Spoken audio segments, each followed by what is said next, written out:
서울 외곽의 허름한 동네. 어느 이른 아침이었습니다. 구겨진 모자와 낡은 조끼를 입은 김순자 할머니가 굽은 허리로 폐지를 줍고 있었어요. 태양이 막 떠오르기 시작한 시간, 거리에는 사람이 거의 없었죠. 아직은 서늘한 공기가 피부에 닿았지만 순자 할머니는 아랑곳하지 않고 꼼꼼히 길가의 폐지를 수레에 담았습니다. 오늘도 힘내야지. 병원비가 만만치 않으니까. 순자 할머니는 중얼거리며 수레를 밀었어요. 병원에 다니는 남편 생각을 하니 마음이 급해졌습니다. 더 부지런히 움직여야 했죠. 골목을 돌아 집으로 향하는 길, 앞마당에서 정수 할아버지가 기다리고 있었습니다. 비록 병약한 몸이었지만 아내를 돕기 위해 마당에 앉아 병을 분류하고 있었어요. 많이 주워왔네. 수고했소. 정수 할아버지의 말에 순자 할머니는 수줍게 웃었습니다. 50년 부부였지만 서로를 바라보는 눈빛은 여전히 따뜻했어요. 당신이 분류해 놓으면 훨씬 수월하니까요. 혼자 할 땐 시간이 2배는 걸렸죠. 둘은 마당 한켠에 앉아 병을 정리하기 시작했습니다. 녹슨 철문이 달린 작은 집이었지만 두 사람에게는 편안한 보금자리였어요. 시간이 흐르고 햇살이 더 강해지면서 정수 할아버지의 얼굴에는 땀이 맺혔습니다. 괜찮아요? 무리하지 말고 쉬엄쉬엄 해요. 순자 할머니가 걱정스럽게 물었습니다. 정수 할아버지는 웃으려 했지만 갑자기 심한 기침이 터져 나왔어요. 할머니는 황급히 물을 가져다 주며 남편의 등을 두드렸습니다. 약 먹을 시간이네요. 잠시만 기다려요. 순자 할머니는 집 안으로 들어가 약 봉지를 가져왔습니다. 봉지를 열어보니 약이 얼마 남지 않았어요. 약값이 만만치 않다는 걸 알면서도 남편을 위해서라면 어떻게든 마련해야 했죠. 약은 내일 타러 가면 되니까 걱정 말아요. 오늘은 좀 쉬세요. 정수 할아버지는 약을 받아먹으며 고마움을 표현했습니다. 두 사람은 다시 병을 정리하기 시작했어요. 소박한 일상이었지만 서로가 있어 행복했습니다. 저녁이 다가오고 해가 지기 시작했을 때 순자 할머니는 혼자 마당에 앉아 하늘을 바라보았어요. 남들 눈에는 그저 폐지 줍는 평범한 노인네로 보일지 몰라도 순자 할머니에게는 남편을 위한 사명감이 있었습니다. 남들 보기엔 폐지 줍는 노인네지만 저 사람 하나 살리려면 오늘도 한 병이라도 더 모아야지. 순자 할머니는 내일을 위해 새 장갑을 준비하며 마음을 다잡았어요. 내일도 모레도 그 다음 날도 계속해서 폐지를 주어야 했습니다. 정수 할아버지의 병이 나을 때까지요. 아니, 어쩌면 그 이후에도 계속해서요. 해가 완전히 지고 작은 집의 불빛만이 어둠 속에서 반짝였습니다. 순자 할머니와 정수 할아버지의 소박한 일상은 그렇게 또 하루를 마무리했어요. 다음 날 아침 순자 할머니는 평소보다 일찍 집을 나섰습니다. 오늘은 병원에 가는 날이라 서둘러야 했어요. 수레를 끌고 동네를 돌아다니며 부지런히 폐품을 모았습니다. 오늘은 약값도 마련해야 하니 더 부지런히 다녀야지. 순자 할머니는 중얼거리며 골목골목을 샅샅이 돌았어요. 낮 무렵 시장 근처에 도착했을 때였습니다. 시끄러운 웃음소리와 함께 젊은 남자들이 모여 있었어요. 얼핏 보기에도 범상치 않은 분위기였죠. 5명의 남자들이 담배를 피우며 시끄럽게 떠들고 있었습니다. 문신이 새겨진 팔뚝, 삭발한 머리, 그리고 날카로운 눈빛이 그들의 정체를 드러냈어요. 이 지역을 장악하고 있는 조직의 일원들이었습니다. 순자 할머니는 고개를 숙이고 그들 옆을 지나가려 했어요. 하지만 그녀의 수레소리가 그들의 주의를 끌었습니다. 할매, 오늘도 병 주워. 대장처럼 보이는 남자가 비웃으며 물었어요. 순자 할머니는 대답 없이 계속 걸었습니다. 무시하는 것이 최선이라고 생각했죠. 야, 너한테 말하는 거야. 남자 중 한 명이 순자 할머니의 앞을 가로막았습니다. 덩치가 큰 남자였어요. 진우라고 불리는 그는 순자 할머니의 수레를 발로 차며 웃었습니다. 이봐요, 그러지 마세요. 그냥 지나가게 해주세요. 순자 할머니가 조심스럽게 말했지만 진우는 더 크게 웃으며 수레 안의 병을 발로 찼어요. 병들이 땅에 떨어져 굴러갔습니다. 늙은이 주제에 이 나이 되도록 병이나 주워. 창피하지도 않아? 진우의 조롱에 다른 조직원들도 웃음을 터뜨렸어요. 순자 할머니는 말없이 떨어진 병들을 주워 담기 시작했습니다. 손이 떨리고 있었지만 최대한 감정을 드러내지 않으려 했어요. 야, 봐봐. 우리가 차도 주워. 또 다른 조직원이 병을 발로 차며 놀리기 시작했습니다. 병들이 사방으로 굴러갔어요. 순자 할머니는 묵묵히 병을 주워 담았습니다. 제발 그만해 주세요. 오늘 병원에 가야 해요. 순자 할머니의 간절한 부탁에도 그들은 아랑곳하지 않았습니다. 오히려 더 재밌다는 듯 병을 던지고 발로 찼어요.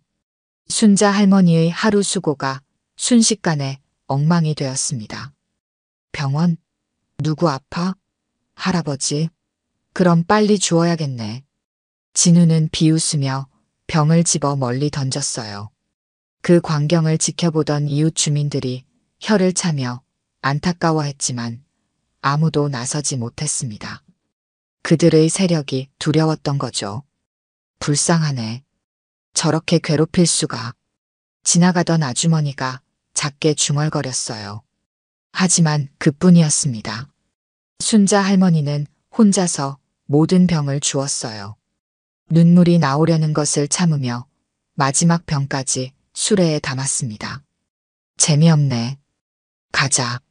진우와 그의 일행은 곧 흥미를 잃고 다른 곳으로 자리를 옮겼어요. 순자 할머니는 그제야 안도의 한숨을 내쉬었습니다. 수레를 점검해 보니 다행히 크게 부서진 것은 없었어요. 괜찮으세요, 할머니? 가게 주인이 조심스럽게 다가와 물었습니다. 순자 할머니는 고개를 끄덕였어요. 괜찮아요. 고마워요. 순자 할머니는 수레를 끌고 천천히 걸어갔습니다. 오늘의 일은 그녀에게 큰 상처를 남겼지만 정수 할아버지를 생각하며 다시 힘을 내야 했어요. 하지만 누군가 이 광경을 지켜보고 있었다는 사실을 순자 할머니는 알지 못했습니다. 동네 구석진 건물 2층 철문으로 둘러싸인 사무실에서 전화벨이 울렸습니다. 강민호는 담배 연기를 뿜으며 전화를 받았어요. 이 지역에서 세력을 키워온 용호파의 보스였습니다. 보스, 큰일 났습니다. 전화 너머로 부하의 다급한 목소리가 들렸어요. 민호는 무심한 표정으로 재떨이에 담배를 비웠습니다. 뭔데 그래? 방금 우리 동네에서 상대 조직이 움직였습니다. 진우 녀석들이. 부하의 말에 민호는 눈살을 찌푸렸어요. 진우는 라이벌 조직인 백용파의 막내였습니다. 까다로운 녀석으로 알려져 있었죠. 그래서 그게 공병 줍던 할머니를 괴롭혔는데 그 할머니가 부하는 말을 잊지 못했습니다. 민호는 인내심이 바닥나 소리쳤어요. 빨리 말해. 보스, 그 할머니가 상대 보스 정태양의 어머니랍니다. 순간 민호의 표정이 굳었습니다. 정태양은 백용파의 보스로 이 지역에서 민호와 세력 다툼을 하는 라이벌이었어요. 그의 어머니가 이 동네에 살고 있다는 사실은 몰랐습니다. 확실해? 네, 확실합니다. 제가 직접 확인했어요. 정태양이 가끔 찾아온다는 이야기도 들었습니다. 민호는 손목의 문신을 감싸며 생각에 잠겼어요. 이건 큰 문제가 될 수 있었습니다. 조직 사이에는 불문율이 있었죠. 가족은 건드리지 않는다는. 젠장, 백용파가 가만히 있지 않을 텐데. 민호가 중얼거리며 일어섰을 때 사무실 문이 열렸습니다. 진우와 그의 일행이 들어왔어요. 그들의 얼굴에는 장난기가 가득했지만 민호의 표정을 보고 순간 긴장했습니다. 어디 갔다 오는 길이야?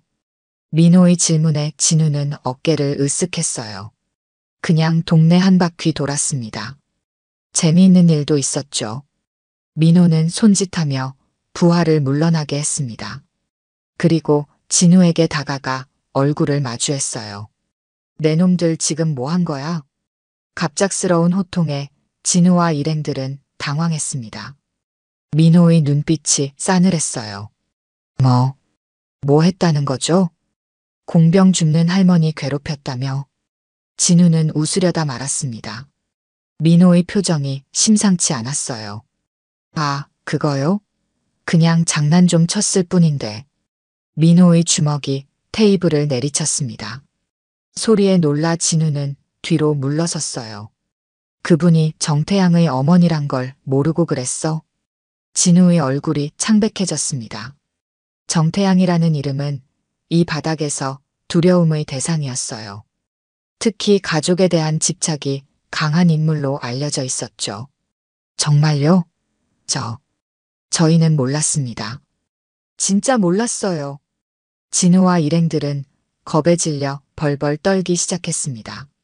민호는 창가로 걸어가 밖을 바라보았어요. 눈시울이 붉어졌습니다. 이 바닥에서 가족은 건드리지 않는다. 그것도 모르냐?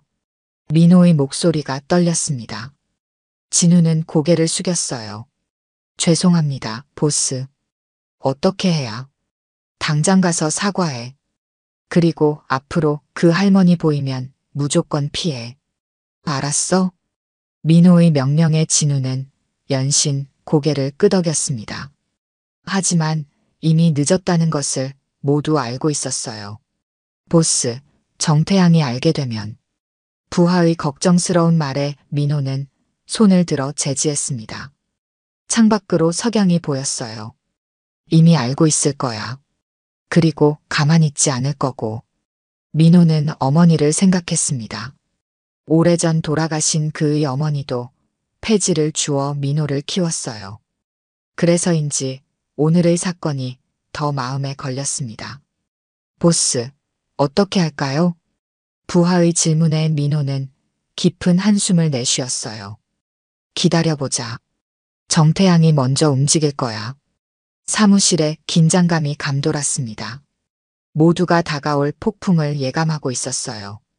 민호는 창가에 서서 멀리 보이는 작은 집들을 바라보았습니다. 그 어딘가에 정태양의 어머니가 살고 있었죠. 정태양은 자신의 사무실에서 전화를 받았습니다. 부하의 보고를 듣자마자 얼굴이 굳었어요. 어머니가 괴롭힘을 당했다는 소식이었습니다. 누구 짓이야? 태양의 목소리는 차가웠습니다. 부하는 조심스럽게 대답했어요. 민호 쪽 사람들입니다. 진우라는 녀석과 그 일당이. 태양은 더 이상 듣지 않고 전화를 끊었습니다. 창밖을 바라보며 깊은 생각에 잠겼어요. 어머니가 폐지를 줍는다는 사실을 알고 있었지만 말릴 수 없었습니다. 태양의 직업을 알고 집을 나간 어머니였으니까요. 차 준비해. 지금 당장. 태양은 자리에서 일어났습니다.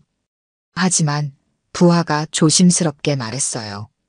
보스, 진정하세요. 어머님께서는 다치지 않으셨습니다. 그리고 민호도 이미 사과하려고. 사과? 내 어머니를 건드렸는데 사과로 끝날 것 같아?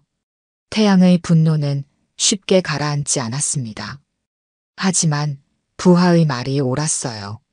지금 냉정을 잃으면 더 큰 문제가 생길 수 있었습니다. 알았어. 오늘은 그냥 둔다. 태양은 의자에 다시 앉았습니다. 아버지 생각이 났어요. 오래전 돌아가신 아버지, 그리고 그때의 자신. 정태양은 25살 때 아버지가 쓰러졌습니다. 당시 태양은 이미 조직에 발을 들이고 있었어요. 아버지가 위급하다는 연락을 받고도 나타나지 못했습니다. 조직 간 분쟁 중이었기 때문이었죠. 아버지. 태양은 책상 위 사진을 바라보았습니다. 부모님과 함께 찍은 오래된 사진이었어요. 행복했던 시절의 모습이었습니다. 아버지가 돌아가시고 나서야 병원에 달려간 태양. 어머니는 아들을 보자마자 얼굴을 돌렸습니다. 넌 이제 내 아들이 아니야. 내가 깡패짓을 하다니. 어머니의 말은 태양의 가슴을 찔렀습니다. 그날 이후 어머니는 집을 나갔고 다시는 태양을 만나주지 않았어요. 태양이 찾아가도 문을 열어주지 않았습니다. 난 변명할 자격도 없었다. 그저 어머니가 나를 모른 척하는 게 더 나았다. 태양은 혼잣말로 중얼거렸습니다. 부하들은 조용히 그를 지켜볼 뿐이었어요. 어머니가 이 동네로 이사한 건 3년 전이었습니다. 태양은 그 사실을 알고도 찾아가지 못했어요. 다만 멀리서 지켜볼 뿐이었습니다. 가끔 몰래 생활비를 놓고 오거나 부하를 시켜 어머니의 안부를 확인하는 것이 전부였죠. 어머니가 폐지를 줍는다니. 태양은 창가로 걸어갔습니다.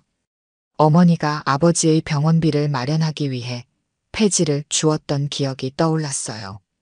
그때도 태양은 도움을 주지 못했습니다. 이번엔 달라야 해. 태양의 결심이 섰습니다. 더 이상 숨어 지켜보기만 할 수 없었어요. 이번 일을 계기로 어머니 앞에 당당히 나서야 했습니다. 보스, 어떻게 하실 건가요? 부하의 물음에 태양은 깊은 숨을 내쉬었습니다. 조직 일은 잠시 미뤄. 그리고 어머니 댁 주변에 사람들 더 배치해. 태양은 서랍에서 낡은 열쇠를 꺼냈습니다. 예전에 살던 집의 열쇠였어요. 아직도 가지고 있었습니다. 오늘 밤 어머니 댁에 갈 거야. 부하들은 놀란 표정을 감추지 못했습니다. 태양이 직접 어머니를 찾아가는 건 처음이었으니까요. 보스, 정말 괜찮으시겠어요? 어머님이 또 문전박대하시면. 태양은 미소를 지었습니다. 슬픈 미소였어요. 괜찮아. 이번엔 달라야지. 더 이상 도망치지 않을 거야. 창밖으로 노을이 물들고 있었습니다. 태양은 오랜만에 가슴이 뛰는 것을 느꼈어요. 두려움이자 기대였습니다. 어머니를 다시 만날 생각에 설레면서도 거절당할까봐 걱정되었죠. 다시 시작할 수 있을까? 태양은 창밖을 바라보며 생각했습니다. 이제는 달라져야 했어요. 어머니에게 떳떳한 아들이 되기 위해서라도. 밤이 깊어졌습니다. 정태양은 어머니의 집 앞에 서 있었어요. 작은 단독주택이었습니다. 담벼락은 낮았고 대문은 녹이 슬어 있었죠. 태양은 망설이며 대문 앞에 서 있었습니다. 들어가야 하는데. 태양은 중얼거렸지만 발은 쉽게 움직이지 않았어요. 이미 3번이나 어머니를 찾아왔다가 문 앞에서 돌아간 적이 있었습니다. 오늘도 그럴 것 같았죠. 담벼락 앞에는 태양의 부하인 민석이 담배를 피우고 있었습니다. 태양의 망설임을 지켜보던 민석이 담배를 땅에 비벼 껐어요. 보스, 들어가시죠. 태양은 고개를 저었습니다. 여전히 두려움이 컸어요. 어머니가 또 거절하시면. 민석은 태양에게 다가가 조심스럽게 등을 떠밀었습니다. 보스, 들어가시죠. 이번에는 다를 겁니다.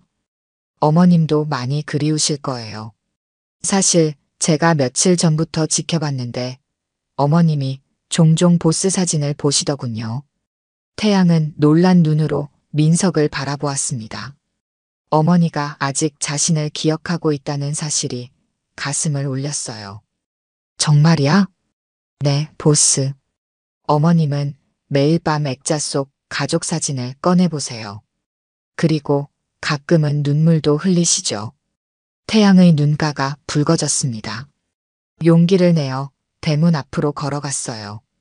천천히 대문을 열고 마당으로 들어섰습니다. 집안에서 희미한 불빛이 새어나왔어요. 어머니. 태양은 떨리는 손으로 현관문을 두드렸습니다. 한참의 침묵 후 문이 열렸어요. 그리고 정수 할아버지가 나타났습니다.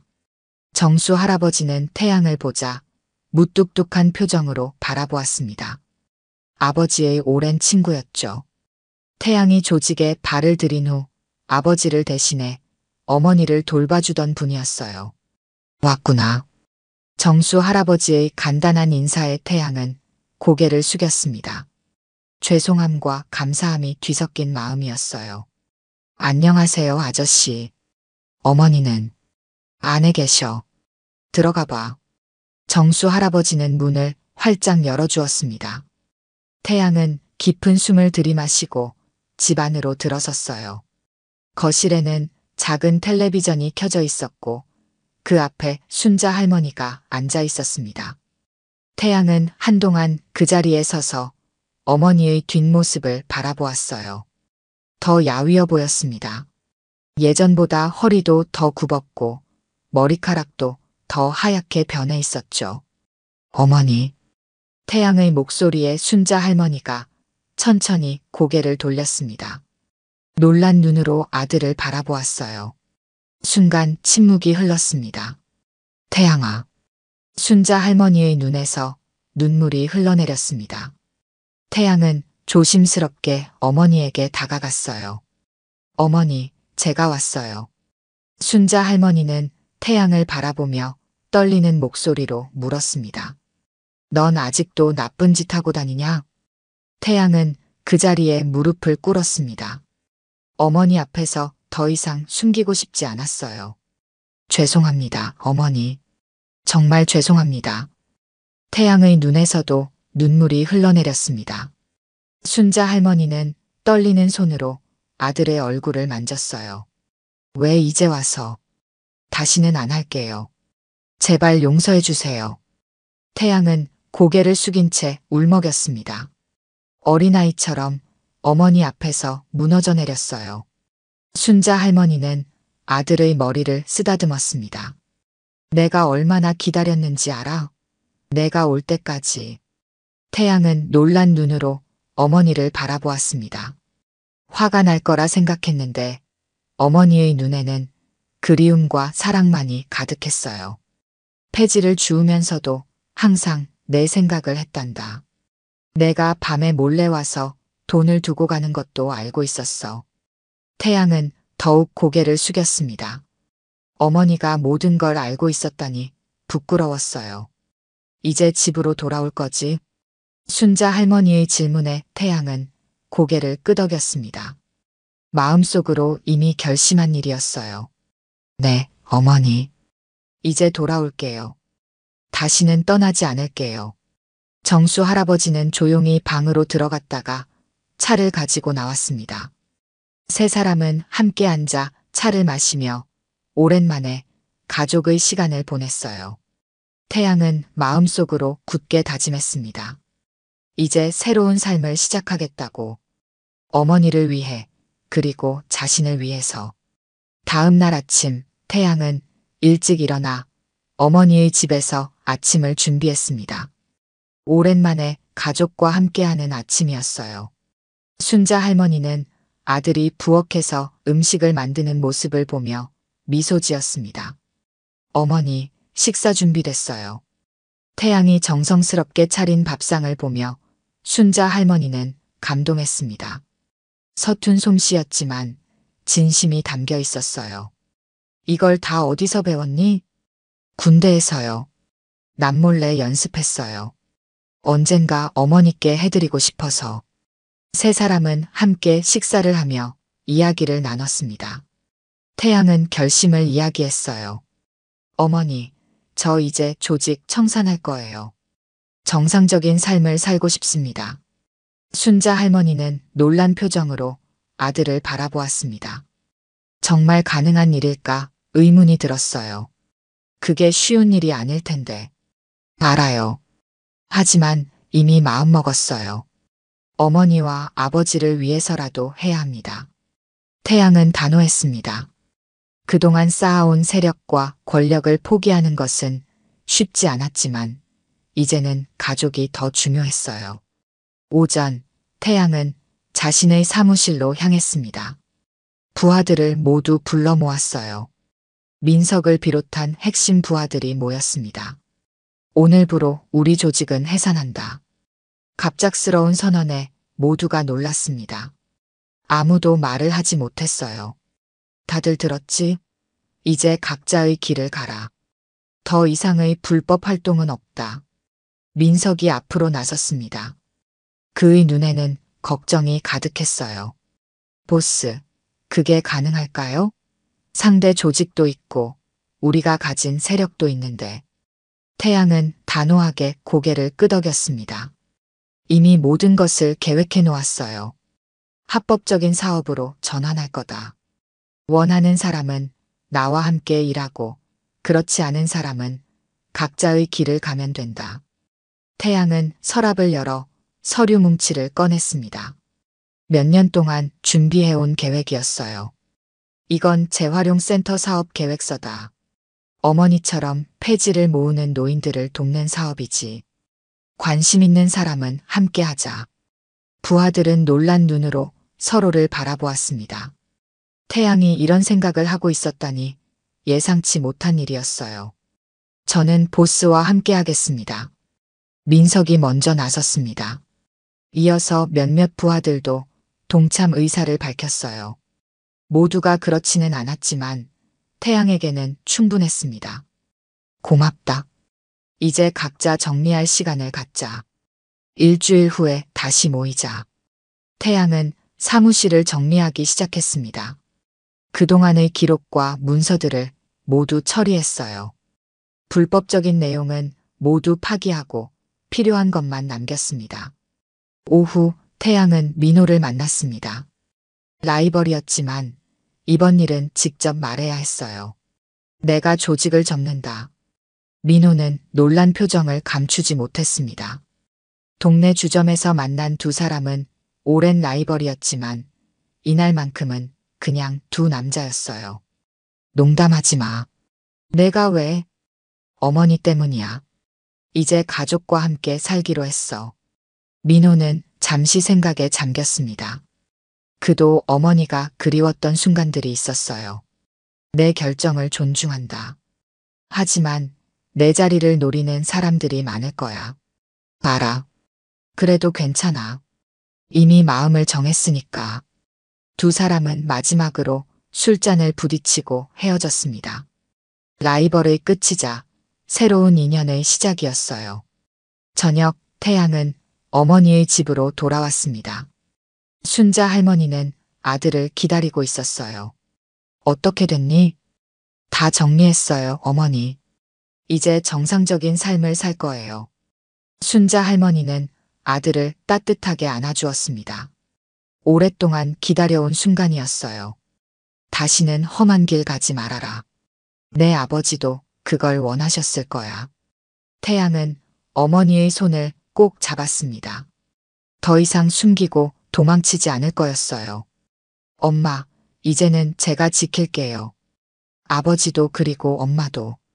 순자 할머니의 눈에서 눈물이 흘렀습니다. 마침내 아들이 돌아온 것이었어요. 정수 할아버지도 조용히 미소 지었습니다. 이제 우리 가족이 다시 함께하는 거지. 태양은 고개를 끄덕였습니다. 인생의 새로운 장이 시작되고 있었어요. 6개월이 지났습니다. 태양은 약속대로 재활용센터를 열었어요. 동네 초입에 자리 잡은 정태양 재활용이라는 간판이 달린 작은 가게였습니다. 처음에는 사람들이 의아해했지만 점차 태양의 진심을 알아보기 시작했어요. 어서 오세요, 할머니. 오늘도 많이 모으셨네요. 태양은 폐지를 들고 온 노인에게 밝게 인사했습니다. 시세보다 조금 더 높은 가격에 매입하는 것이 원칙이었어요. 처음에는 손해를 보기도 했지만 점차 안정을 찾아가고 있었습니다. 태양이 너 정말 사람이 달라졌구나. 동네 노인들은 태양의 변화를 칭찬했습니다. 예전에는 두려움의 대상이었지만 이제는 든든한 이웃이 되었어요. 할머니, 이제 폐지 줍는 일은 그만하세요. 건강이 더 중요해요. 태양은 순자 할머니에게 자주 말했습니다. 하지만 순자 할머니는 고집이 셌어요. 내가 뭐 할 일이 있겠니? 그래도 이렇게라도 움직여야 건강하지. 순자 할머니는 여전히 가끔 폐지를 주었습니다. 하지만 이제는 생계를 위해서가 아니라 건강을 위한 산책 삼아 하는 일이었어요. 어머니, 오늘은 저랑 장 보러 가요. 저녁에 특별한 손님이 올 거예요. 태양은 어머니의 손을 잡고 시장으로 향했습니다. 두 사람은 함께 식재료를 고르며 즐거운 시간을 보냈어요. 누가 온다고? 민호라고 예전에 제가 알던 사람이에요. 이제는 좋은 친구가 됐죠. 민호와 태양은 이제 경쟁자가 아닌 협력자가 되었습니다. 민호도 태양의 영향을 받아 점차 합법적인 사업으로 전환하고 있었어요. 저녁이 되자 민호가 방문했습니다. 어색한 분위기였지만 순자 할머니의 따뜻한 대접에 곧 편안해졌어요. 아주머니, 정말 맛있습니다. 제 어머니 음식 생각나네요. 민호는 순자 할머니의 요리를 먹으며 말했습니다. 태양은 미소 지었어요. 너도 어머니한테 돌아가 봐. 기다리고 계실 거야. 민호는 잠시 생각에 잠겼습니다. 오랫동안 연락하지 않은 어머니가 생각났어요. 식사 후 태양과 민호는 마당에서 이야기를 나눴습니다. 과거의 일들, 그리고 앞으로의 계획에 대해서요. 진우 녀석들은 어떻게 됐어? 태양이 물었습니다. 민호는 한숨을 쉬었어요. 다들 각자의 길을 찾아갔지. 몇몇은 아직도 연락해. 그 녀석들에게 이야기해줘. 언제든지 우리 가게로 오라고. 일자리가 필요하면 도와줄 테니. 민호는 놀란 눈으로 태양을 바라보았습니다. 예전의 태양이라면 상상도 할 수 없는 말이었어요. 넌 정말 변했구나. 사람은 변할 수 있어. 너도 그럴 거라 믿어. 이틀 후 진우가 태양의 가게를 찾아왔습니다. 고개를 숙이고 사과했어요. 보스, 아니 사장님. 정말 죄송합니다. 그때 할머니께. 태양은 진우의 말을 가로막았습니다. 더 이상의 사과는 필요 없었어요. 괜찮아. 이제 다 지난 일이야. 일하고 싶으면 언제든지 와. 진우는 감격해 고개를 숙였습니다. 그 후로 진우도 가게에서 일하기 시작했어요. 처음에는 서툴렀지만 점차 익숙해져 갔습니다. 동네 사람들도 태양의 변화를 지켜보았습니다. 처음에는 의심의 눈초리였지만 시간이 지날수록 응원과 지지로 바뀌었어요. 태양이 덕분에 동네가 더 안전해졌어. 요즘 노인들 폐지값도 제대로 받는다니까. 다 태양이 덕분이지. 이런 이야기들이 동네에 퍼졌습니다. 태양은 그저 묵묵히 자신의 일을 했어요. 가족과 함께하는 시간이 가장 소중했습니다. 정수 할아버지의 건강도 점차 나아졌습니다. 태양이 데려온 좋은 의사의 치료와 가족의 보살핌 덕분이었어요. 아저씨, 이제 좀 어떠세요? 많이 좋아졌다. 내가 있어서 든든하구나. 태양은 정수 할아버지를 친아버지처럼 여겼습니다. 비록 혈연은 아니었지만 가족이었어요. 앞으로 더 잘할게요. 아저씨랑 어머니가 행복하셨으면 좋겠어요. 태양의 진심 어린 말에 정수 할아버지는 감동했습니다. 가족의 의미를 다시 한번 깨닫는 순간이었어요. 1년이 지났습니다. 태양의 재활용센터는 지역 명소가 되었어요. 단순한 재활용품 수거뿐 아니라 취약계층을 위한 일자리 창출과 환경 교육까지 담당하는 곳으로 발전했습니다. 봄날의 오후 태양은 집 마당에서 정수 할아버지와 함께 화초를 가꾸고 있었어요. 정수 할아버지의 건강이 많이 좋아져서 이제는 가벼운 활동을 할 수 있게 되었습니다. 이 꽃 좀 봐요. 어떻게 이렇게 예쁘게 피었죠? 태양은 새로 핀 장미를 가리키며 말했습니다. 정수 할아버지는 미소를 지었어요. 꽃은 정성을 알아본다. 내가 매일 돌봐주니까 이렇게 보답하는 거지. 두 사람은 화단 가꾸기에 열중했습니다. 정수 할아버지는 젊은 시절 원예사였어요. 그의 지식과 태양의 열정이 만나 작은 마당은 꽃으로 가득 찼습니다. 아버지가 계셨다면 이 모습을 보고 좋아하셨을 텐데. 태양이 문득 말했습니다. 정수 할아버지는 태양의 어깨를 토닥였어요. 너희 아버지는 지금 하늘에서 보고 있을 거야. 내가 이렇게 잘 지내는 모습을. 두 사람이 대화를 나누는 동안 순자 할머니가 간식을 들고 마당으로 나왔습니다. 앞치마를 두른 모습이 예전의 젊은 시절과 비슷했어요. 쉬엄쉬엄해요. 너무 무리하지 말고. 순자 할머니는 두 사람에게 차와 떡을 건넸습니다. 태양은 어머니의 손을 살며시 잡았어요. 어머니, 요즘 많이 피곤해 보여요. 무리하시는 거 아니죠? 순자 할머니는 웃으며 고개를 저었습니다. 아들의 걱정이 고마웠어요. 괜찮아. 이렇게 움직이는 게 오히려 건강에 좋아. 순자 할머니는 아들의 등을 토닥이며 속삭였습니다.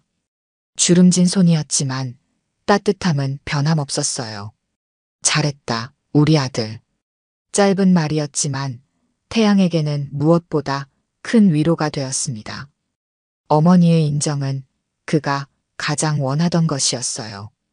오후가 깊어가며 민석과 진우가 방문했습니다. 이제는 태양의 사업 파트너가 된 그들은 좋은 소식을 가지고 왔어요. 사장님, 시에서 우리 센터를 모범 사례로 선정했습니다. 지원금도 받게 됐어요. 태양은 기쁜 소식에 웃음 지었습니다. 하지만 더 기쁜 것은 함께 일하는 사람들의 변화였어요. 다들 고생했어. 이건 우리 모두의 성과야.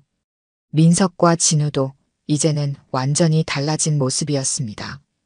정장을 입고 비즈니스 서류를 들고 다니는 모습이 전문가처럼 보였어요. 저녁이 되자 모두가 함께 식사를 했습니다. 순자 할머니가 준비한 음식으로 테이블이 가득 찼어요.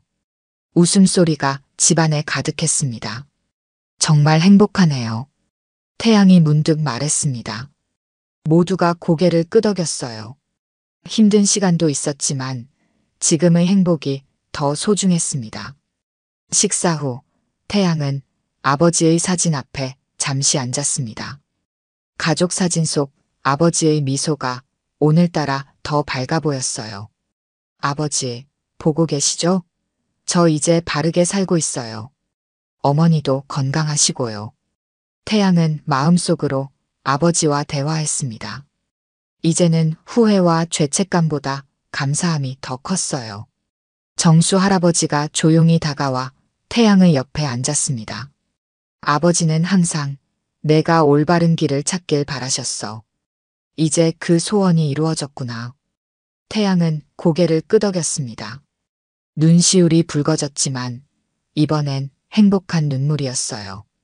아저씨, 정말 감사합니다. 아버지 대신 어머니를 돌봐주셔서. 정수 할아버지는 손사래를 쳤습니다. 말할 필요도 없었어요. 가족은 그런 거야. 서로 도우며 사는 거지. 밤이 깊어가고 달빛이 마당을 비추었습니다. 태양은 마당에 앉아 별을 바라보았어요. 순자 할머니가 담요를 들고 나와 아들의 어깨에 둘렀습니다. 추운데 들어가자. 조금만 더 있을게요, 어머니. 오늘따라 별이 참 예쁘네요. 순자 할머니는 아들 옆에 앉았습니다. 두 사람은 말없이 밤하늘을 바라보았어요. 태양아, 내가 돌아와서 정말 다행이야. 저도요, 어머니. 정말 행복해요. 순자 할머니는 아들의 등을 토닥이며 따뜻하게 미소 지었습니다. 그녀의 눈에는 사랑과 자부심이 가득했어요.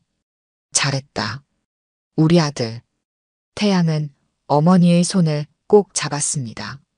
이 순간이 영원하길 바랐어요. 별이 빛나는 밤, 작은 마당에서 모자의 시간은 조용히 흘러갔습니다. 가족이란 함께 있을 때 비로소 의미를 찾는 것임을 두 사람은 가슴 깊이 느꼈어요. 오늘 들려드린 이야기가 여러분의 마음에 작은 울림이 되었기를 바랍니다.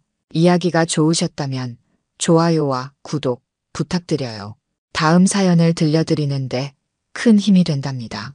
그리고 여러분의 이야기도 댓글로 들려주세요. 다음 이야기 때 또 뵙겠습니다. 사랑은 예순이 되어도 뜨겁게 찾아왔습니다. 한의사로 살아온 30해, 수많은 환자들의 아픈 곳을 어루만졌지만 누군가의 손길이 내 몸을 만져주길 기다리는 건 참으로 오랜만이었습니다. 결혼식을 마치고 침실 문 앞에 섰을 때 제 심장은 20살 처녀처럼 쿵쾅거렸습니다. 많은 분들이 궁금해 하시더군요. 그날 밤 제가 보여준 그 충격적인 모습을. 평소의 조용하고 단정한 한의사의 이미지는 온데간데 없었다고 할까요? 특히 침대 위에서 제가 건넨 그 말과 그리고 제가 꺼낸 그것을 보고 철우 씨의 눈이 얼마나 커졌는지. 하지만 그 이야기는 잠시 뒤로 하고 우리의 만남을 처음부터 들려드릴게요. 어쩌면 그날 밤의 제 선택이 왜 그토록 특별했는지 그제야 이해하실 수 있을 테니까요. 모든 것은 낡은 장롱 하나로 시작되었습니다. 잠깐 이야기를 계속하기 전에 구독과 좋아요 꾹 눌러주시고 매일 배달되는 사연 들어보세요. 알림 설정까지 해두시면 이야기가 올라오자마자 들으실 수 있답니다. 여러분들의 응원은 사연 제작에 정말 큰 힘이 됩니다. 달빛이 창가에 고였습니다. 정혜진은 오랜 습관처럼 약탕기를 꺼내었습니다. 한약 특유의 구수한 향이 주방을 채우자 그녀는 깊은 한숨을 내쉬었습니다. 이제는 나 하나 달래는 약재뿐이구나. 30년 동안 수많은 환자들을 치료했던 그녀의 손길이 이제는 자신만을 위한 것이 되었습니다. 은은한 불빛 아래 혜진은 약재들을 정성스레 고르기 시작했습니다. 당귀, 천궁, 작약. 각각의 약재들이 담고 있는 이야기를 누구보다 잘 알았던 그녀였습니다. 오늘은 좀 더 진하게 다려볼까? 혼자만의 대화가 습관이 된 지도 오래였습니다. 10번의 겨울이 지나는 동안 그녀의 집은 점점 더 조용해졌습니다. 딸아이는 서울 한복판에서 바쁜 직장 생활을 하고 있었고 아들은 미국에서 박사과정을 밟고 있었습니다. 가끔 영상통화로 얼굴을 보는 것이 전부였습니다. 약탕기에서 보글보글 소리가 나기 시작했습니다. 그녀는 창가에 놓인 오래된 의자에 앉아 밤하늘을 바라보았습니다. 달빛은 여전히 서글프게 아름다웠습니다. 이 나이에 다시 사랑할 일이 있을까? 문득 던진 질문에 그녀 스스로도 놀랐습니다. 한의원을 운영하던 시절 그녀는 누구보다 당당했습니다. 환자들은 그녀를 명의라 불렀고 동료들은 그녀의 처방을 신뢰했습니다. 하지만 이혼 후 한의원을 정리하고 나니 세상은 그녀를 기억하지 않는 듯 했습니다. 시계가 자정을 가리켰습니다. 약탕기의 불을 끄며 그녀는 오늘도 변함없이 혼자임을 실감했습니다.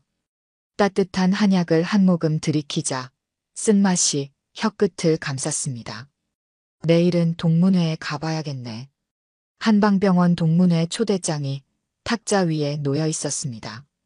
평소라면 거절했을 모임이었지만 이번에는 왠지 나가보고 싶은 마음이 들었습니다. 다음 날 동문회장은 예상보다 북적였습니다. 30년 전 의학전문대학원 시절의 얼굴들이 하나둘 보였습니다.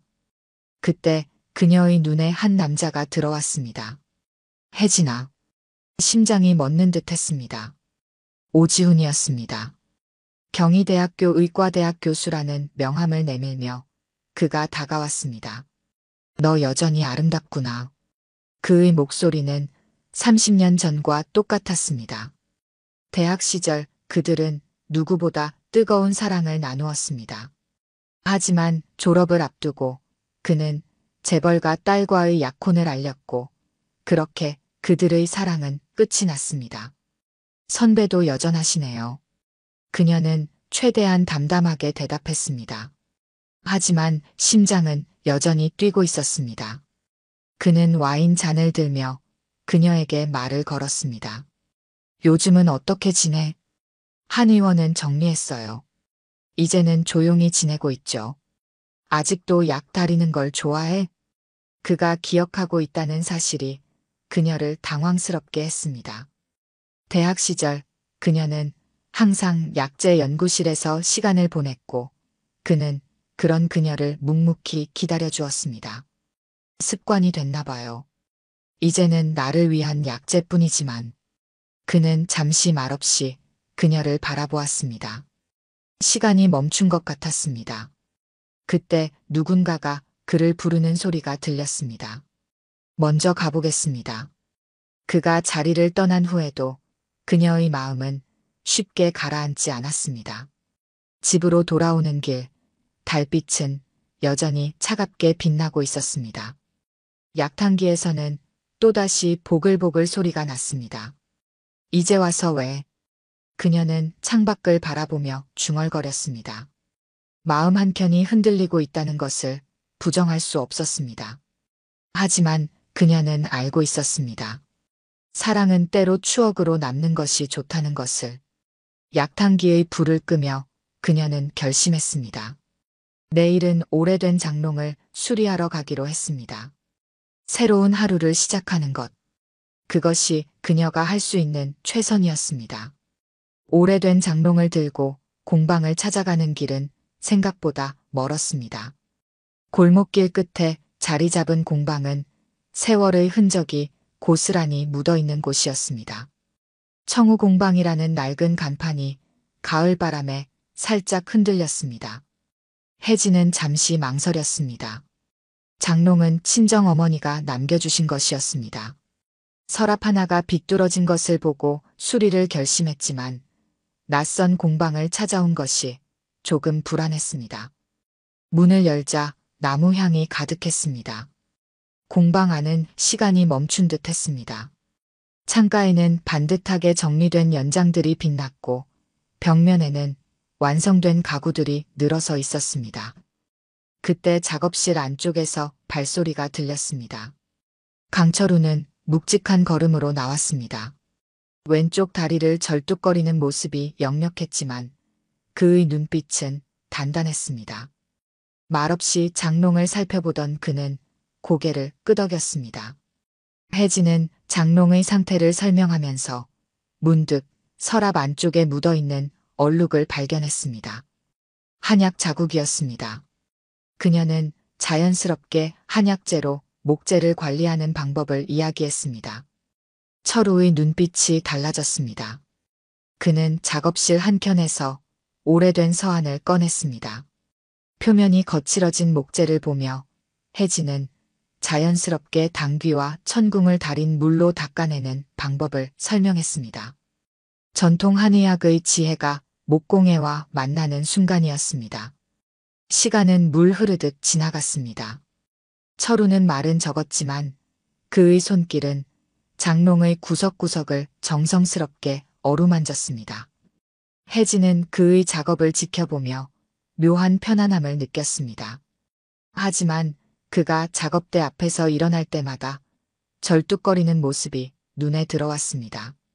젊은 시절 공사장 사고로 다친 것이라고 들었습니다. 그의 불편한 다리는 그가 지나온 시간의 무게를 고스란히 보여주는 듯 했습니다. 혜진은 문득 자신의 병원에서 마지막으로 진료했던 날을 떠올렸습니다. 이혼 후 한의원을 정리하면서 그녀도 깊은 상처를 안고 있었습니다. 누군가를 다시 책임진다는 것. 그것은 단순한 사랑 이상의 의미를 가졌습니다. 며칠 후 장롱을 찾으러 갔을 때 철우는 그녀에게 조심스럽게 차 한 잔을 건넸습니다. 쌍화차였습니다. 그는 약재상에서 직접 구해왔다고 했습니다. 그 작은 배려에 그녀의 마음이 흔들렸습니다. 하지만 삶은 그리 단순하지 않았습니다. 공방을 나서려는 순간 혜진은 한 젊은 여성이 철우에게 다가가는 모습을 보았습니다. 그들은 무척 친밀해 보였습니다. 여자는 철우의 어깨에 자연스럽게 손을 얹었고 그는 부드러운 미소를 지었습니다. 서늘한 바람이 불었습니다. 혜진은 발걸음을 서둘렀습니다. 가을 하늘은 유난히 높았습니다. 집으로 돌아오는 길, 그녀는 자신의 나이를 다시 한번 실감했습니다. 50대 후반, 새로운 사랑을 시작하기에는 너무 많은 것들을 고민해야 했습니다. 약탕기에서 보글보글 소리가 났습니다. 오늘따라 한약 향이 쓸쓸하게 느껴졌습니다. 창밖으로 단풍이 물들기 시작했습니다. 시간은 그렇게 흘러갔습니다. 장롱은 이제 반듯하게 제자리를 찾았지만 그녀의 마음은 여전히 불안정했습니다. 서랍을 열 때마다 그의 정성 어린 손길이 떠올랐습니다. 하지만 동시에 그 젊은 여자의 모습도 떠올랐습니다. 창가에 서서 달빛을 바라보며 그녀는 생각했습니다. 사랑은 때로 시작하지 않는 것이 더 현명할 수도 있다고. 하지만 가을밤의 달빛은 여전히 그녀의 마음을 흔들었습니다. 아침부터 휴대전화가 울렸습니다. 발신자 표시를 보는 순간 혜진의 손이 떨렸습니다. 오지훈이었습니다. 동문회 이후 그는 꾸준히 연락을 해왔습니다. 처음에는 회의가 있어 근처에 왔다는 핑계였고 다음에는 우연히 그녀의 집 근처를 지나갔다는 이유였습니다. 받지 않으려 했지만 자신도 모르게 통화 버튼을 눌렀습니다. 수화기 너머로 그의 목소리가 들려왔습니다. 병원 일을 정리하고 만나고 싶다는 이야기였습니다. 혜진은 짧게 거절했습니다. 하지만 그는 포기하지 않았습니다. 가을비가 내리는 오후 그는 결국 그녀의 집 앞에 나타났습니다. 손에는 30년 전 그들이 즐겨 마시던 커피를 들고 있었습니다. 혜진은 그를 거실로 안내했습니다. 창밖으로 빗방울이 창을 두드렸습니다. 지우는 자신의 이혼 사실을 이야기했습니다. 재벌가 딸과의 결혼이 그저 허상이었다는 것. 이제야 진정한 사랑의 의미를 깨달았다는 것. 그의 말 한마디 한마디가 혜진의 마음을 흔들었습니다. 하지만 그녀는 기억하고 있었습니다. 30년 전 그날 호텔 로비에서 우연히 마주친 장면을. 지우는 재벌가 딸의 손을 잡고 있었고 그녀는 화려한 약혼 반지를 끼고 있었습니다. 혜진은 그날의 충격을 잊을 수 없었습니다. 비가 그치고 달빛이 비치기 시작했습니다. 지우는 여전히 이야기를 이어갔습니다. 그들이 함께 꿈꾸었던 미래, 의료 봉사를 다니며 나누었던 이상, 밤새 의학서적을 함께 읽던 순간들. 시간은 흘렀지만 그 기억만은 선명했습니다. 혜진은 차를 끓이러 주방으로 향했습니다. 찻잔을 내리다 문득 철우의 얼굴이 떠올랐습니다. 그의 무뚝뚝하지만 진심 어린 배려, 말없이 건네주던 쌍화차 한 잔. 그것은 지훈의 화려한 말과는 달랐습니다. 거실로 돌아온 혜진은 지훈의 제안을 조용히 거절했습니다. 이제는 과거로 돌아갈 수 없다고 했습니다. 지훈은 쉽게 물러서지 않았습니다. 그는 여전히 혜진을 사랑한다고, 이제는 모든 것을 내려놓고 그녀만을 보고 살겠다고 했습니다. 밤이 깊어갔습니다. 혜진은 창가에 서서 달빛을 바라보았습니다. 마음 한켠에서는 옛 사랑의 기억이 아련하게 피어올랐지만 다른 한켠에서는 철우의 모습이 자리 잡고 있었습니다. 다음 날 아침 혜진은 일찍 공방으로 향했습니다. 하지만 철우의 모습은 보이지 않았습니다. 대신 그 젊은 여자가 공방을 정리하고 있었습니다. 혜진은 발걸음을 돌렸습니다. 가을바람이 차갑게 느껴졌습니다. 집으로 돌아와 약재를 정리하면서 혜진은 생각했습니다. 사랑은 때로 선택이 아닌 포기일 수 있다고. 지훈과의 추억도 철우에 대한 감정도 모두 접어두어야 할지 모른다고. 저녁이 되자 지훈에게서 또 연락이 왔습니다. 이번에는 문자였습니다. 병원 운영권 문제로 고민이 있다는 내용이었습니다. 혜진은 그제야 깨달았습니다. 그의 마음속에는 여전히 명예와 부가 자리 잡고 있다는 것을. 약탕기에서 보글보글 소리가 났습니다. 오늘은 평소보다 약재를 진하게 넣었습니다. 쓴맛이 혀끝을 스쳤습니다. 때로는 쓴 약이 몸에 좋듯이 쓴 진실도 마음을 단단하게 만드는 법이었습니다. 창밖으로 달빛이 더욱 선명해졌습니다. 혜진은 휴대전화를 꺼냈습니다. 지훈의 연락처를 하나씩 지워나갔습니다.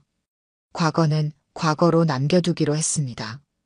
하지만 철우의 생각은 지울 수 없었습니다. 밤이 깊어갔습니다.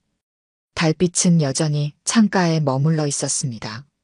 혜진은 오랜만에 편안한 마음으로 잠자리에 들었습니다. 때로는 놓아주는 것이 더 큰 사랑일 수 있다는 것을 이제야 깨달았기 때문입니다. 얼마 후 환절기가 찾아왔습니다. 혜진은 아침부터 몸살 기운에 시달렸습니다. 평소 같았으면 즉시 한약을 다렸겠지만 오늘은 그럴 기운조차 없었습니다. 이불 속에서 몸을 웅크린 채 시간이 흘렀습니다. 저녁이 되어갈 무렵 초인종이 울렸습니다. 아무도 오리라 기대하지 않았던 시간이었습니다. 혜진은 힘겹게 일어나 문을 열었습니다. 철우였습니다. 그의 손에는 나무로 된 도마와 종이 가방이 들려 있었습니다. 철우는 말없이 부엌으로 향했습니다. 종이 가방 안에서 생강과 대추, 계피가 나왔습니다. 연락이 되질 않아 아픈 거 아닌가 싶어 혹시 몰라 챙겨왔다며 약재를 넣고 차를 끓이기 시작했습니다. 혜진은 그의 뒷모습을 바라보았습니다. 절뚝이는 걸음이었지만 움직임은 무척 능숙했습니다. 차가 끓는 동안 철우는 도마를 꺼냈습니다. 단단한 느티나무로 만든 도마였습니다. 표면에는 나무결이 그대로 살아있었고 모서리는 부드럽게 다듬어져 있었습니다. 며칠 전 혜진이 공방에서 무심코 눈여겨보았던 바로 그 도마였습니다. 혜진은 차를 마시며 도마의 나무결을 어루만졌습니다. 느티나무 특유의 은은한 향이 났습니다. 철우는 이 나무결이 유독 아름다워 혜진에게 선물하고 싶었다고 했습니다. 그 말에 혜진의 마음이 따뜻해졌습니다. 다음 날 혜진은 기운을 되찾았습니다. 철우에게 감사 인사를 전하러 공방으로 향했습니다. 가을 햇살이 길을 비추었습니다. 공방이 가까워질수록 발걸음이 가벼워졌습니다. 하지만 공방 앞에서 멈춰섰습니다. 철우와 젊은 여자가 이야기를 나누고 있었습니다. 여자는 철우의 어깨에 머리를 기대며 웃고 있었고 철우는 그녀의 머리를 쓰다듬었습니다. 너무나 자연스러운 모습이었습니다. 혜진의 가슴이 철렁 내려앉았습니다.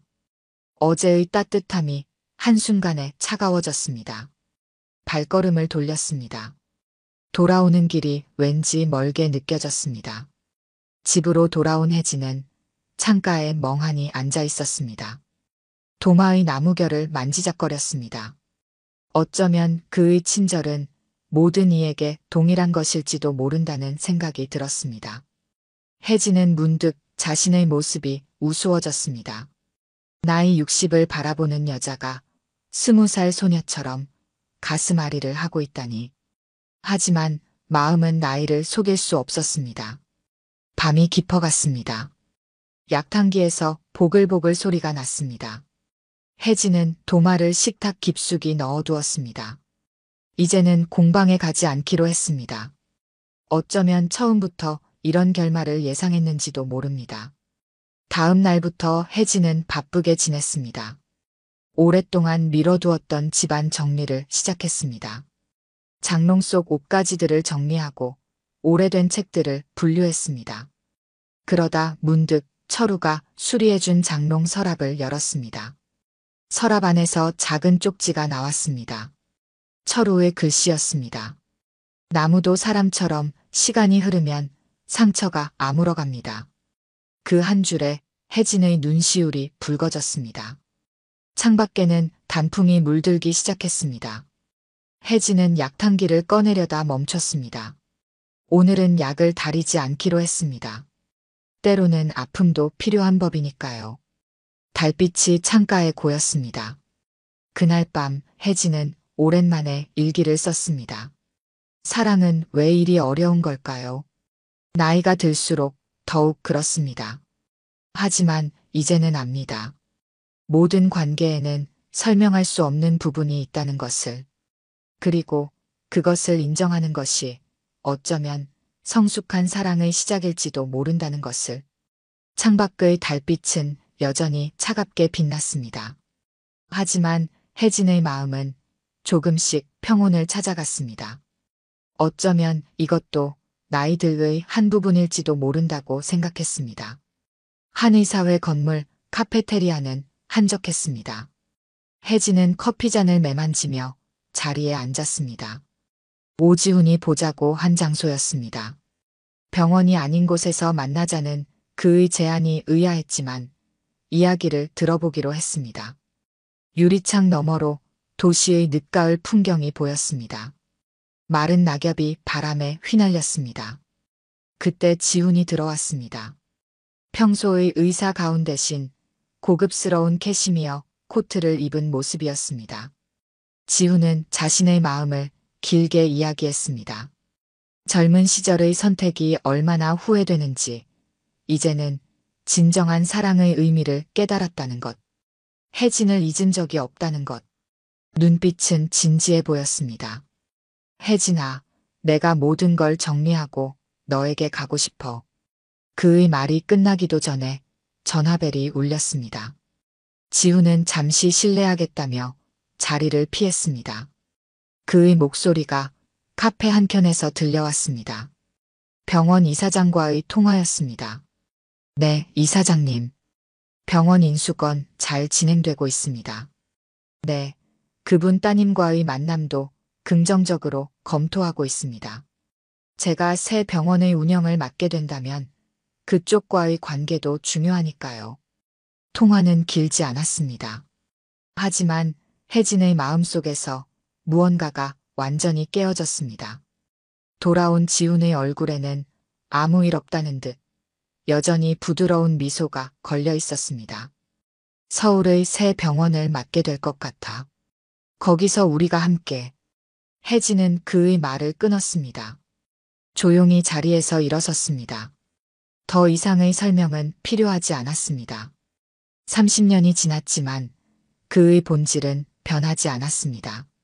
여전히 성공과 안정, 그것들이 그의 삶에서 가장 중요했습니다. 카페를 나와 거리를 걸었습니다. 차가운 바람이 뺨을 스쳤습니다. 문득 철우의 공방이 떠올랐습니다. 그곳으로 발걸음이 향했습니다. 공방 문을 열자 나무 향이 코끝을 스쳤습니다. 철우는 작업대 앞에 있었습니다. 그의 왼쪽 다리가 평소보다 더 심하게 절뚝거렸습니다. 날씨가 추워지면 더 아프다고 했습니다. 처음으로 철우는 자신의 이야기를 했습니다. 29의 나이에 공사장에서 있었던 사고, 동료를 구하다 다친 왼쪽 다리, 재활 과정에서 시작한 목공일. 그는 담담히 말했습니다. 매일 아침 이 다리를 보면서 생각합니다. 내가 오늘도 살아있다는 것, 그래서 누군가에게 도움이 될 수 있다는 것. 그게 얼마나 감사한 일인지. 작업대 위에는 작은 반지 케이스가 놓여 있었습니다. 오동나무로 만든 상자였습니다. 철우가 며칠 밤을 새워 만든 것이었습니다. 그는 상자를 열어보였습니다. 선생님을 처음 뵀을 때부터 마음에 담아두었습니다. 제가 불편한 다리를 가진 사람이라 망설였지만 이제는 말씀드리고 싶습니다. 그의 눈빛은 맑았습니다. 거짓도 숨김도 없었습니다. 단지 한 사람을 향한 진심만이 있었습니다. 창밖에서는 초겨울의 첫눈이 내리기 시작했습니다. 하얀 눈송이들이 공방의 창문을 두드렸습니다. 혜진은 처음으로 자신의 마음을 똑바로 바라보았습니다. 화려한 말이 아닌 진실된 마음이 어떤 것인지를 이제야 알았습니다. 결혼식 준비는 조용히 진행되었습니다. 혜진은 화려한 예식장 대신 철우의 공방을 선택했습니다. 나무향 가득한 그곳에서 서로의 진심을 나누기로 했습니다. 청첩장도 보내지 않았습니다. 딸에게만 연락했습니다. 아들은 미국에서 학업 중이라 오지 못한다 했습니다. 철우의 딸 유진은 매일 공방에 들러 준비를 도왔습니다. 처음의 오해는 웃음거리가 되었습니다. 식 전날 예상치 못한 손님이 찾아왔습니다. 혜진의 전 남편이었습니다. 현관에 들어서자마자 그가 말했습니다. 그 사람이 누군지 알고나 결혼하는 거야? 20해 전에 공사장에서 사고 낸 사람이라고. 거실에 침묵이 내려앉았습니다. 전 남편은 서류 뭉치를 내밀었습니다.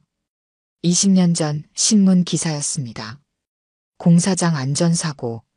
현장 책임자였던 강철우의 이름이 선명했습니다. 널 위해 알아본 거야. 그 사람 현장에서 사람 다치게 한 전적이 있어. 본인도 다리 다쳤지만 다른 인부도 크게 다쳤대. 이런 사람하고 결혼하면 후회할 거야. 혜진은 서류를 받아들었습니다. 기사를 천천히 읽어내려갔습니다. 사고 당시의 상황이 자세히 적혀 있었습니다. 무너지는 건물 기둥. 그 밑에서 동료를 구하려다 다친 철우의 기록. 전 남편은 계속해서 말을 이었습니다.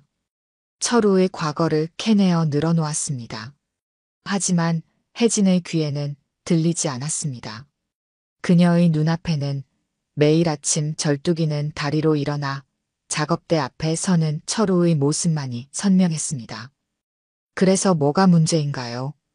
혜진이 입을 열었습니다. 나도 흉터가 있어요. 당신이 떠난 후 혼자 살아온 시간들, 그것도 흉터예요. 하지만 철우 씨는 내 흉터를 보듬어 주었어요. 나는 그의 다리를 보듬어 주고 싶습니다. 전 남편은 자리에서 일어났습니다. 마지막으로 한마디를 던졌습니다. 바보 같은 선택이야. 문이 닫히고 거실에 고요가 찾아왔습니다. 혜진은 서류를 하나씩 넘겨보았습니다. 사고 이후 철우가 동료의 재활을 도운 기록도 있었습니다. 그는 자신의 다리가 불편한 상태에서도 책임을 다했습니다. 저녁이 되자 철우에게서 전화가 왔습니다.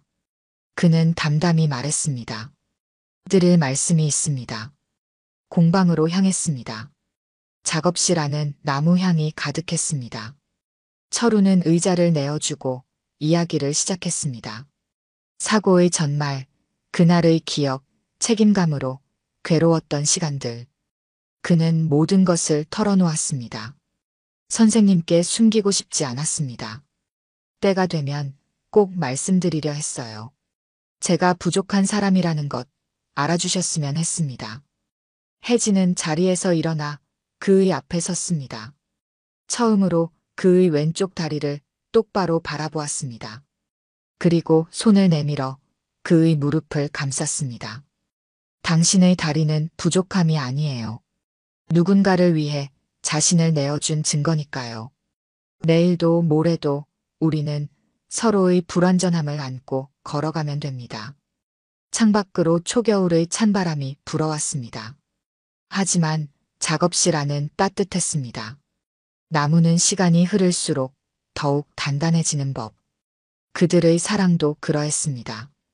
밤이 깊어갔지만 혜진은 집으로 돌아가지 않았습니다. 철우와 함께 결혼식 준비를 마저 했습니다.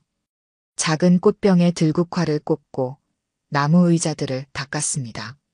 내일이면 이곳에서 새로운 삶이 시작될 것입니다. 이제 정말 시작하는 건가요? 철우가 물었습니다. 네, 우리 함께 시작해요. 혜진이 대답했습니다.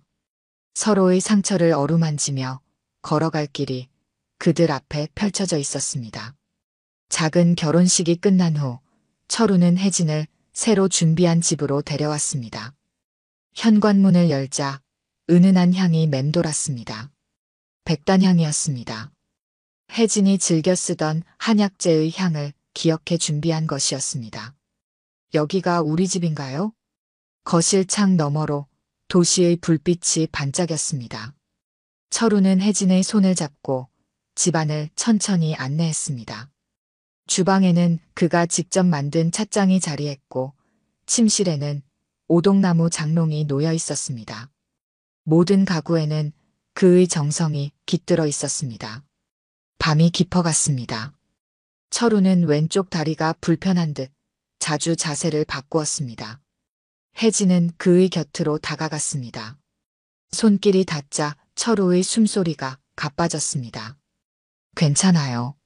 내가 봐줄게요. 혜진은 부드럽게 그의 다리를 어루만졌습니다. 한의사의 손길로 경혈을 짚어가며 마사지했습니다. 철우의 굳은 근육이 조금씩 풀어졌습니다. 그의 시선이 혜진의 목덜미에 머물렀습니다. 이제 아프지 않아요? 혜진의 속삭임에 철우는 대답 대신 그녀의 허리를 감쌌습니다. 까만 치마 저고리의 옷고름이 살며시 풀어졌습니다. 서로의 숨결이 깊어졌습니다. 선생님, 이제 그렇게 부르지 마세요. 나는 당신의 아내예요. 창밖에서 눈이 내리기 시작했습니다. 첫눈이었습니다. 하얀 눈송이들이 창문을 두드렸지만 두 사람의 세계에는 깊어가는 밤의 온기만이 가득했습니다. 어둠 속에서 손길이 닿을 때마다 혜진은 심장이 떨렸습니다. 20살의 처녀처럼 부끄러웠습니다. 하지만 곧 그 부끄러움은 깊은 사랑으로 녹아들었습니다. 철우의 진중한 손길이 그녀의 불안을 쓸어내렸습니다. 사랑합니다. 첫날 밤 그들은 서로의 온기를 나누었습니다. 젊은 날의 정열적인 사랑과는 달랐습니다. 더욱 깊고 더욱 진실된 사랑이었습니다. 세월이 남긴 흔적들은 오히려 서로를 더욱 이해하게 만들었습니다. 새벽이 되어 철우는 조용히 일어났습니다. 혜진이 잠든 모습을 바라보며 미소 지었습니다. 작업실로 향했습니다. 그곳에는 오랫동안 준비해온 선물이 있었습니다. 아침이 밝아올 무렵 혜진은 거실에서 놀라운 광경을 마주했습니다.